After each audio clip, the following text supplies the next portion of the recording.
नमस्कार दोस्त, एक बार फिर से आप सभी का स्वागत है एक नए वीडियो में। दोस्त, इस वीडियो में हम लोग बात करने वाले हैं बिहार विद्यालय परीक्षा समिति पटना द्वारा जारी किए गए एक नोटिस के आधार पर। दोस्त, इसमें बिहार में कार्यरत शिक्षकों को जो है ना सक्षम परीक्षा के बारे में बताया गया है। तो आइए हम डिटेल्स में समझते हैं कि सक्षमता परीक्षा किस प्रकार होगा और इसमें कौन कौन से टीचर भाग ले सकते हैं, कौन कौन से शिक्षक भाग ले सकते हैं और ये किस प्रकार होगा, परीक्षा का पैटर्न क्या होगा। तो इसके बारे में हम लोग विशेष रूप से इसमें समझते हैं।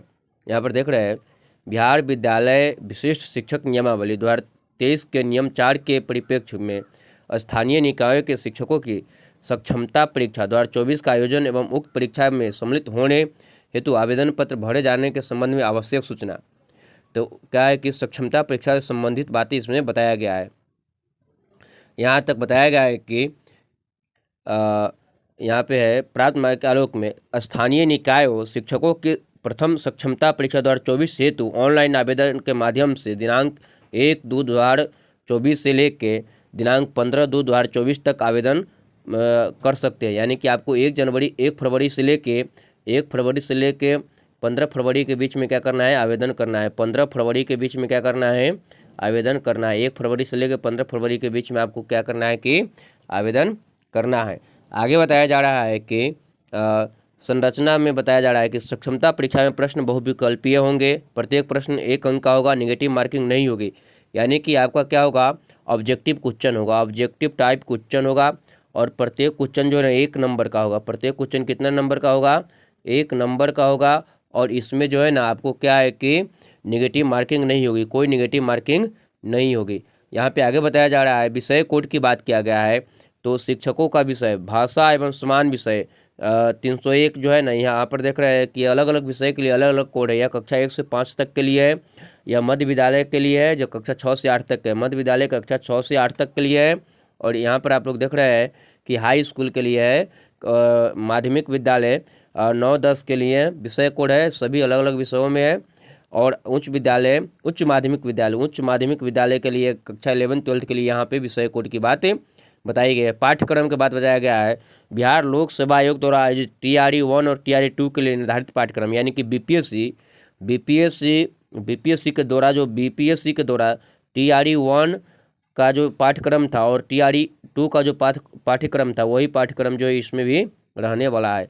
यहाँ पर बताया गया है कि इस परीक्षा का पैटर्न, यानी कि परीक्षा का पैटर्न और प्रश्न पत्र का पैटर्न, क्वेश्चन का पैटर्न बताया गया है। यहाँ पे क्वेश्चन का पैटर्न बताया गया है कि क्वेश्चन कैसा होगा। तो ये बताया गया है कि आपको जो है ना सक्षमता परीक्षा में 150 वस्तुनिष्ठ प्रश्न होंगे। कितने प्रश्न होंगे, 150 वस्तुनिष्ठ प्रश्न होंगे।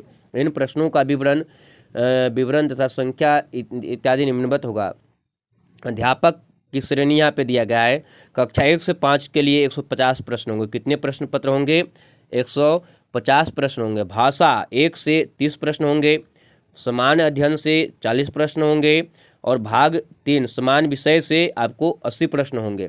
तो यह जो है ना 1 से 5 के लिए। कक्षा 6 से 8 के लिए यहाँ पर देख रहे हैं, इसमें भी कितना है, कक्षा 6 से 8 में भी आपको 150 जो है ना प्रश्न रहने वाले हैं। भाग 1 भाषा का है जिसमें 30 प्रश्न है। भाग 2 समान अध्ययन का है जिसमें 40 प्रश्न है। और भाग 3 जो है ना संबंधित विषय से, भाग 3 क्या है, संबंधित विषय से है जिसमें 80 प्रश्न है। क्या है, 80 प्रश्न है। इसी प्रकार कक्षा 9 एवं 10 में यहाँ पर देख रहे हैं कि 150 प्रश्न है जिसमें भाग 1 भाषा का 30 प्रश्न है, भाग 2 समान अध्ययन का 40 प्रश्न है और भाग 3 से संबंधित 80 प्रश्न है। इस प्रकार कक्षा 11 और 12 से 150 प्रश्न है। भाग 1 भाषा का 30 प्रश्न, भाग 2 समान अध्ययन 40 प्रश्न और भाग 3 संबंधित विषय से 80 प्रश्न है। आहारता, ये कौन कौन व्यक्ति इसका फॉर्म भर सकता है, तो कौन कौन शिक्षक इसका फॉर्म भर सकता है, तो उसके बारे में बताया गया है। स्थानीय निकाय द्वारा राज्य के प्राथमिक, मध्य माध्यमिक, उच्च माध्यमिक विद्यालयों में नियुक्त एवं कार्यरत शिक्षक एवं पुस्तकालय अध्यक्ष। परीक्षा शुल्क सभी कोटि के अभ्यर्थियों के लिए 1100 रुपया है। परीक्षा शुल्क कितना है, 1100 रुपया है। सभी वर्ग के टीचर के लिए 1100 रुपया है।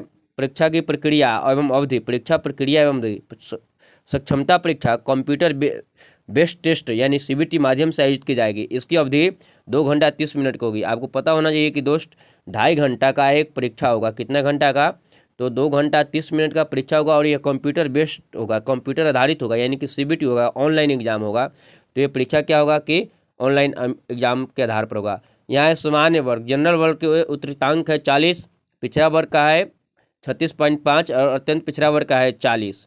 तो यह जो है ना इसका जो है ना पास करने का यहाँ पे क्या है कि यह जो है ना उत्तरांक क्वालिफाइंग मार्क है। अनुसूचित जाति जनजाति का 32 है, दिव्यांग का 32 है और महिला का क्या है 32 है, महिला का क्या है 32 है। तो इस तरह से यह जो है ना इसका क्या है कि उत्तरांक है, यानी कि क्वालिफाइंग मार्क है। तो इस तरह से यहाँ पर हम लोग देख रहे थे सक्षमता परीक्षा के बारे में मुख्य बातें इसमें बताई गई थी। और यहाँ पे बताया गया कि नॉर्मलाइजेशन की प्रक्रिया को अपनाया जाएगा।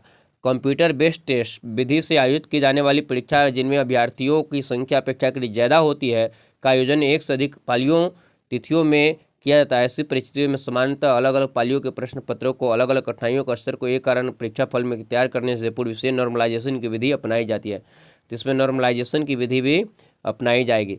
यहाँ पे ऑनलाइन करने की अंतिम तिथि क्या है, तो आपको जो है ना 15 फरवरी 2024 है, तो 15 फरवरी तक इसको आप लोग फॉर्म को भर सकते हैं। इस तरह से यहाँ पर हम लोग देख रहे थे मुख्य रूप से क्या है कि परीक्षा शुल्क 1100 रुपया है और प्रमाण पत्र अपलोड करना है। मैट्रिक का प्रमाण पत्र, इंटर का प्रमाण पत्र एवं अंक पत्र, मैट्रिक 10th क्लास का और 12th क्लास का, 10th क्लास और 12th क्लास का आपको मार्कशीट और सर्टिफिकेट दोनों डाउनलोड करना है। मार्कशीट डाउनलोड करना है और सर्टिफिकेट डाउनलोड करना है। स्नातक का प्रमाण पत्र एवं सर्टिफिकेट, स्नातकोत्तर का प्रमाण पत्र एवं सर्टिफिकेट, बीएड, डीएलएड, बीलिव, अन्य प्रशैक्षणिक प्रमाण पत्र एवं अंक पत्र।